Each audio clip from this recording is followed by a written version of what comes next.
Se começou errado, é melhor sair fora. Olá pessoal, seja bem-vindo, bem-vinda aqui ao canal a mais um quadro, mais um vídeo do quadro da quinta-feira Aprenda com Outro que é bem melhor. E nesse quadro, pessoal, eu tô colocando vídeos aqui que é o seguinte, são notícias que acontecem na vida real, né? E aí eu trago, a gente comenta um pouco e vê o que a gente pode aprender em cima dessa notícia. A gente não vai fazer julgamento de valor, quem tá certo, quem tá errado. A questão é, o que a gente pode aprender com essa história? E a notícia de hoje eu tirei lá do Cidade Record Alerta, Cidade Alerta Record, o link está aqui na descrição do vídeo. E diz o seguinte, eu vou colocar aqui o título da notícia. Namorada de corretor de imóveis se entrega para a polícia e confessa ter matado o jovem. Então, os personagens dessa notícia são os seguintes, os principais é o Felipe é a vítima, ele tem 29 anos, ele é um corretor de imóveis recém-formado, e a outra personagem dessa história é a Brenda, ela é a principal suspeita, atualmente ela é confessa, né? Ela é uma investigada confessa atualmente, ela também tem 29 anos, ela é fotógrafa, ela fotografa assim escolas, eventos infantis, é assim que ela trabalha. Muito bem, a história aconteceu em Ribeirão Preto, São Paulo. Então a história é o seguinte, os dois eles se conhecem e logo eles começaram um relacionamento, um namoro e já foram morar juntos.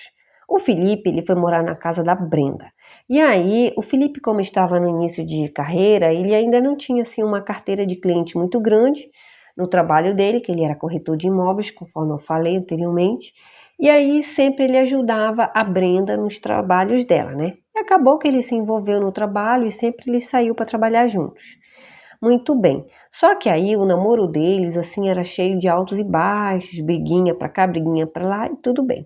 Até que um dia eles brigaram e o Felipe ele voltou para casa da mãe dele.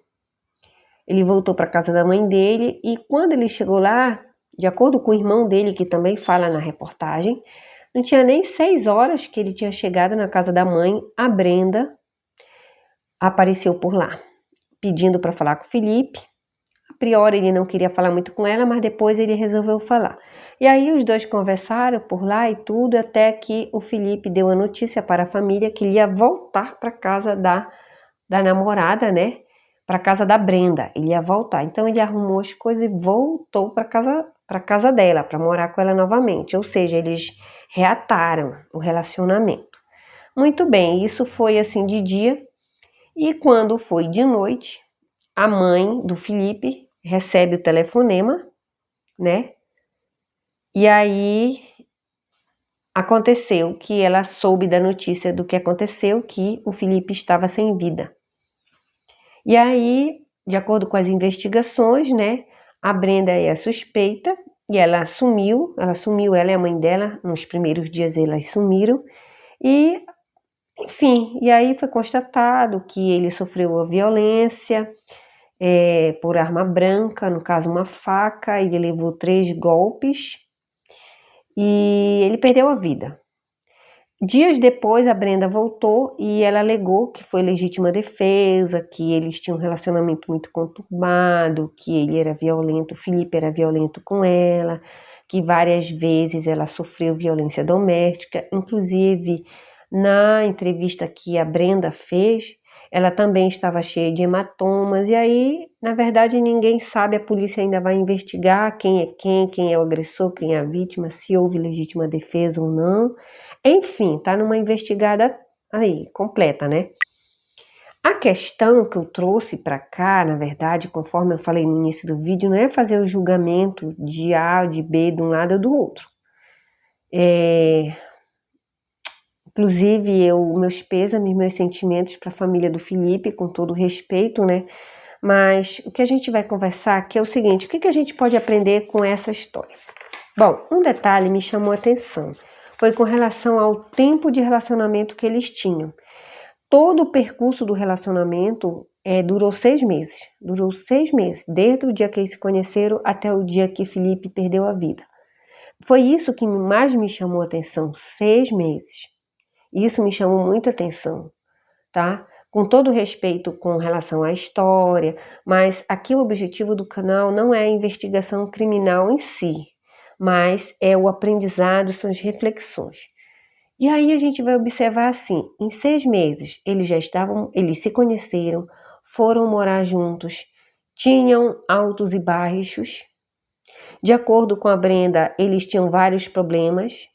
Inclusive, eles tiveram esse último atrito aí, que ele chegou a voltar para a mãe, para casa da mãe, e depois ele retornou para casa da Brenda, ou seja, eram idas e vindas, e terminou com a morte do Felipe. Em 6 meses aconteceu tudo isso. Então a gente percebe que a questão da afobação, o tipo do relacionamento que foi afobado, foi ligeiro, foi tudo muito rápido. E isso é muito perigoso. Eu acho que isso a gente pode trazer como aprendizado para a nossa vida, sim.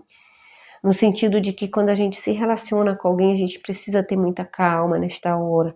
A gente precisa conhecer a pessoa, realmente observar o caráter da pessoa, a personalidade se combina com a nossa. Primeiro ter aquela fase do namoro, e só para depois, lá na frente, ver a possibilidade de se engatar um relacionamento mais sério. Mas isso, infelizmente, não aconteceu com esse casal. Eles, logo que se conheceram, não demorou muito tempo, já foram morar juntos. 6 meses durou todo o relacionamento, do conhecimento até o fim trágico do Felipe.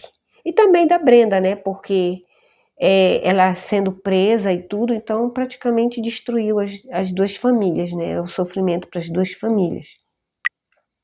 Então, o aprendizado que a gente pode tirar é o seguinte: a gente precisa namorar, a gente precisa conhecer, a gente precisa ter paciência. Eu sei que às vezes a pessoa conhece, você pode conhecer alguém, se apaixonar muito, sentir algo muito forte, mas você precisa ter essa paciência. Não vá assim logo de cara, indo morar com a pessoa, casar com a pessoa. Primeiro conheça a pessoa, observe, avalie. Nos momentos de baixa, como é que ela reage? Nos momentos assim que ela tiver com raiva, como é que ela reage? Você precisa ter oportunidade de observar essa pessoa que você está namorando, o teu namorado, em várias óticas. Com raiva, alegre, feliz, triste, talvez um pouco bêbado um dia. Então você precisa avaliar em todos esses aspectos. Só que você só vai conseguir avaliar se você tiver tempo de namoro. Tempo de namoro, você precisa dar tempo. Tudo tem o seu tempo. Não adianta atropelar as coisas, não adianta atropelar a vida. A outra situação é que a gente percebe que é um relacionamento conturbado. Na reportagem, a mãe do Felipe, fala que a Brenda é possessiva, é ciumenta. O irmão também fala a mesma coisa, que o Felipe sempre desabafava com o irmão, que a Brenda era possessiva, era ciumenta. Já a própria Brenda, quando ela vai falar na reportagem, ela diz que o Felipe era ciumento, que o Felipe era agressivo, era violento. Ou seja, a gente vai perceber que dentro do relacionamento havia uma instabilidade emocional muito grande. A própria maneira como aconteceu esse rompimento, que foi com o fim do relacionamento e o retorno no dia que eles voltaram, né? Porque foi assim, eles estavam brigados, o Felipe foi para casa da mãe dele, e nesse mesmo dia a Brenda foi atrás, ele voltou com ela e voltaram para casa da Brenda. Nesse mesmo dia de noite aconteceu esse crime aí. Ou seja, é complicado, a gente percebe que é uma coisa muito instável. As emoções à flor da pele, é uma instabilidade muito grande, amor e ódio. E aí, eu trouxe aqui para nós, eu vou colocar aqui a citação do Marco Aurélio, lá do livro 8, parágrafo 50, que diz assim: o pepino é amargo? O pepino é amargo? Deita-o fora, ou seja, jogue fora. Então, se você comer o pepino quando ele está passado, ele fica muito amargo. Ou então, quando ele não está no ponto, ele não está legal, ele fica muito amargo. Então, se ele está amargo, jogue fora. Há roseiras bravas no teu caminho? Desvia-te. Então, esse é o aprendizado do Marco Aurélio para a nossa vida com relação a essa história. Se esse relacionamento já estava cheio de problemas desde o início, indas e vindas, instabilidades emocionais dos integrantes, era para eles terem terminado. E eles realmente terminaram agora por último. E era para ter continuado desse jeito. Quem sabe se a Brenda tivesse tido paciência, ter esperado um pouco mais, o Felipe não tivesse voltado, pelo menos não de imediato, ou não tivesse voltado de maneira nenhuma, essa grande tragédia não teria acontecido na vida dos dois. Então, se um relacionamento está indo mal, é hora de sair, é hora de terminar. O problema é que às vezes a gente, na nossa carência, a gente na dependência emocional, a gente acaba perdoando, voltando, dando um passo atrás. Mas a gente precisa compreender que muitas das vezes, por mais que a gente sinta falta do outro, por mais que você sinta falta do outro, por mais que você queira voltar, dê um tempo, esfrie a cabeça, analise, se afaste um pouco. E se a coisa não está indo bem, a melhor coisa que tem é o término. Às vezes as pessoas elas são boas, mas aquela junção daquele casal, aqueles dois, não combina, não dá certo, dispara determinados gatilhos que podem ser tóxicos para ambos e desencadear até um crime, né? Então, se a coisa está dando errado, te desvia. Se a coisa não está prestando na tua vida, coloque fora da tua vida. Se separa que é melhor. Então, esse foi o aprendizado, gente. Eu trouxe esses dois aprendizados dessa história. A primeira é para a gente ter calma na hora da gente conhecer alguém. E o segundo aprendizado é, se não está dando certo, vamos terminar e acabou-se. Cada um segue o teu caminho. E, enfim. Obrigada por ter ficado até o final. Espero que você tenha gostado do conteúdo e tchau.